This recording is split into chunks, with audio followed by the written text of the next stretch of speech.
Magandang araw po sa inyong lahat, ha? Ay nako po, taliwas sa inaasahan natin ang prosekusyon ng International Criminal Court sa kaso ni Tatay Digong ay pumalag doon sa mosyon ng mga abogado ni Tatay Digong para sa interim release. Ano ba itong interim release na ito? Well, ang interim release po yung panandaliang pagpapalaya sa akusado pero hindi naman siya nagkakaroon ng tunay na kalayaan, no? Kumbaga parang house arrest. Siya ay hindi madetenay sa isang detention facility, sa isang bahay, pero limitado pa rin ang kanyang movements at magkakaroon ng mga kondisyones. Now, ilan sa mga kondisyones na umayag o sinumite ng mga abogado ni Tatay Digong ay ang makakabisita lang sa kanya ay mga pamilya, no? At syempre, yung lugar, well, sinabi na ni VP Sara, isa sa lugar na pinag-isipan ay Australia, no? Hindi ko pa alam kung ano yung ibang lugar na pinag-isipan. Pero yung lugar kasi, kinakailangan membro ng ICC. At gaya ng nasabi ko nung naunang broadcast natin, iilan lang naman yung mga bansa sa mga karatig bansa natin ang miyembro ng ICC. Isa na dyan ang Australia, nandyan din ang New Zealand. Pero dito sa malapit sa atin na sa ating bansa talaga ay ang malapit lang ay South Korea, no? At hindi ko pa alam talaga kung saan siya mapupunta, no? Pero ang sinasabi ng marami dahil nagpunta ng Australia si VP Sara at inamin naman niya na isa sa mga bansa na posibleng magkaroon ng interim release si Tatay Digong in Australia, isa na yan sa kinoconsider. Pero hindi natin inaasahan ay yung pagpalag ng prosekusyon. Bakit? Kasi doon mismo sa motion ng abogado ni Tatay Digong, sinabi nila na nagkausap na sila ng prosekusyon at hindi raw tututol ang prosekusyon. Kaya naman, akala ng marami, in the bag na. Kasi pag hindi naman tumutulang prosekusyon, wala nang dahilan para hindi siya magkaroon ng interim release. Well, ngayong formal na pong naghain ng oposisyon ang prosecution, well, ayan po, paglalabanan pa rin ang issue ng interim release. Hindi pa po yan in the bag. Siyempre po, kung hindi naman nag-oppose at sumuporta pa ang prosecution, in the bag na yan. Ngayon po, talagang pag-aaralan pa ng hukuman. Ano ba yung mga bagay-bagay na titignan ng hukuman? Well, una-una, yung pagiging flight risk. Siya ba ay eeskapo? Well, alam nyo naman po, kung siya naman ay i-release sa isang bansa na talagang miyembro ng ICC at magkakaroon ng kondisyones, asahan naman natin na yung bansang yon, Australia o kung saan man, ay ipapatupad ang mga kondisyon na yan. No? At kasama sa mga kondisyon na yan, ay pagbabantay sa kanya. No? Hindi po ibig sabihin na interim release ay completely malaya na. No? Talagang house arrest po yan, kumbaga. Hindi siya po pwedeng lumabas ng bahay niya unless for specified reasons, siguro medical reasons. No?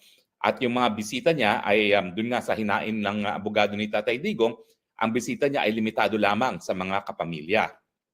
Pangalawa is meron bang possibility na siya ay gumawa pa ng krimen?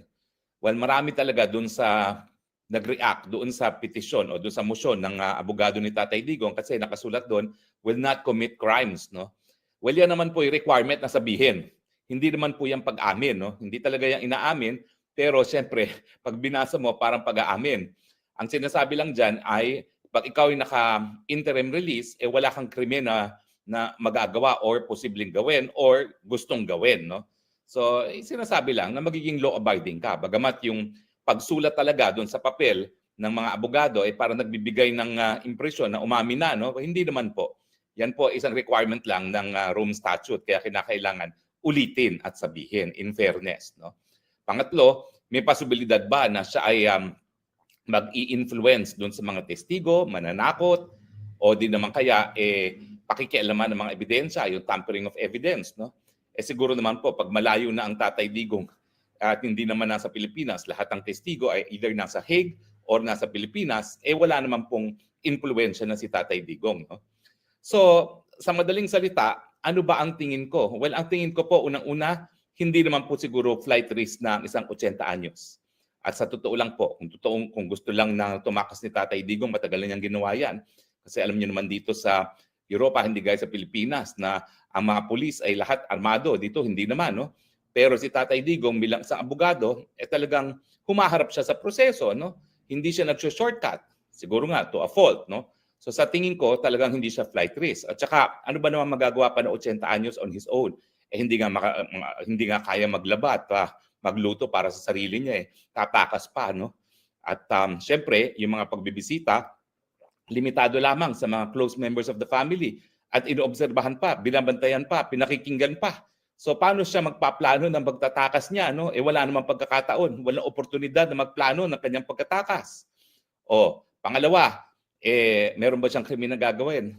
Naninindigan nga tayo na walang krimeng ginawa ang Tatay Digong.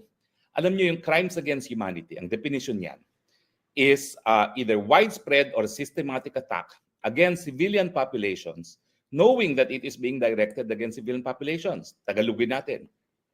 Malawakan or systematic na pag-atake sa mga civilian na nalalaman na ang tinatarget ay mga civilian dahil sila ay civilian.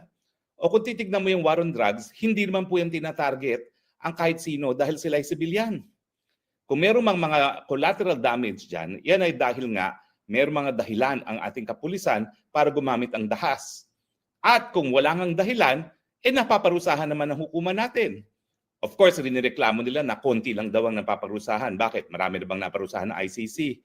Aber, hindi nga, no? Kung ikukumpara mo yung numero ng lokal na hukuman, mas marami pa rin kaysa sa ICC na yan. Diba?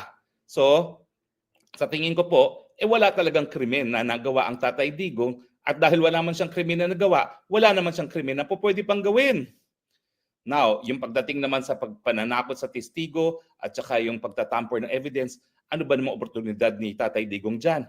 Malinaw na ang Marcos administration nang nag-surrender kay Tatay Digong, hindi pa nga hinihingi ng ICC, ibinigay na. Ibig sabihin, anong kakayahan ni Tatay Digong na manakot sa mga testigo samantalang talaga namang magkalaban na sa politika ang Marcos at Duterte? Mabuti sana kung kontrolado pa ng pulis ng Tatay Digong ang ating kapulisan at hukbong sa datahan. Hindi na nasa kamay na ng kalaban. At kayo naman, kung hindi nyo pa alam na magkalaban ng Duterte at Marcos, hello, anong planeta kayo galing? Malinaw na malinaw po yan na hindi mo magkakampi ang Marcos at Duterte. So kapag hindi mo kasi kontrolado yung gobyerno, wala kang magagawang pananakot, wala kang magagawa ng tampering of evidence. So sa tingin ko, dapat pa rin mabigyan ng interim release. Bagamat sa tingin ko, hindi yan ang gusto talaga ni Tatay Digong.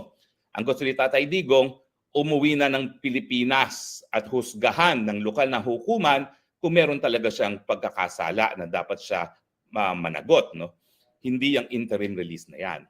Bagamat, iniisip ko naman siguro yung atmosphere na ikaw ay nakatira sa bahay, mas mabuti kaysa dun sa atmosphere na nakatira ka sa isang detention facility. Bagamat ito nga pong detention facility ni Tatay Digong ay tinatawag na Hilton of Prisons kasi wala pong rehas dyan.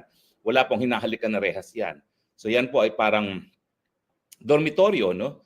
At malaki yung espasyo, merong garden, pwede sila maglakad-lakad, hindi lang sila makakalabas talaga ng detention facility at hindi po pwedeng magkaroon ng kahit sino na bisita. Na ganun din naman mangyayari kung siya ay merong interim release. Now, anong tingin ko ba? Well, alam nyo ang track record, lahat po ng akusado ng war crimes at crimes against humanity dyan sa ICC, hindi po nabigyan ng interim release. Hindi po yan makatarungan. Bakit? Hindi pa naman nagkakasala, hindi pa napapatunayan na nagkasala akusado. Kita nyo to, 6 na buwan na bago magkaroon man lang ng confirmation of charges. Ulitin ko po yung confirmation of charges, doon pa lang magsisimula ang proseso na magbigay ng ebidensya para malaman ng hukuman kung merong probable cause. Meanwhile, nakakulong na si Tatay Digong na 6 na buwan. At itong Hulyo nga, 4 na buwan na siyang nakakulong. More than 100 days na. So hindi po talaga makatarungan yung sistema na pinapatupad ng ICC. Kulong ka muna bago pa mapatunayan kung merong probable cause para ikaw ay litisin. Afterwards, alam niyo po yung 6 months na yan, yung September na confirmation of charges. Diyan pa lang magsisimula ng pagsusumite ng ebidensya. Hindi pa po yan ang petsa kung saan magdedesisyon sila kung meron ngang sapat na ebidensya. Siguro po aabot pa ng 6 na buwan yan. So bago pa magkaroon ng desisyon kung meron ngang probable cause para mag-continue ang paglilitis, 1 taong ka nang nakakulong. Makatarungan ba yan? Hindi. Lalong-lalo na Dahil sa mulat-mula ang sinasabi natin, wala nang jurisdiction ng ICC. At yan naman po'y malinaw doon sa dissenting opinion ng dalawang mahistrado sa Appellate Tribunal nang ito po ay dinulog sa hukuman kung papayagan bang magtuloy ang preliminary examination. Kasi nga, di ba, in-explain ko sa inyo ng pagkakaiba ng ICC para maingganyo yung Amerikano na sumapi ay lahat ng gawain ng prosecutor ay dapat maaproba nitong pre-trial chamber na nakikita natin ngayon. So, sa tingin ko,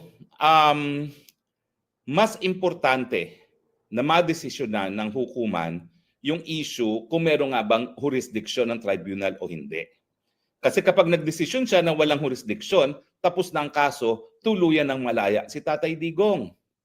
Now, ang nakakaabala is, bakit biglang nagbago ang posisyon ng prosecution?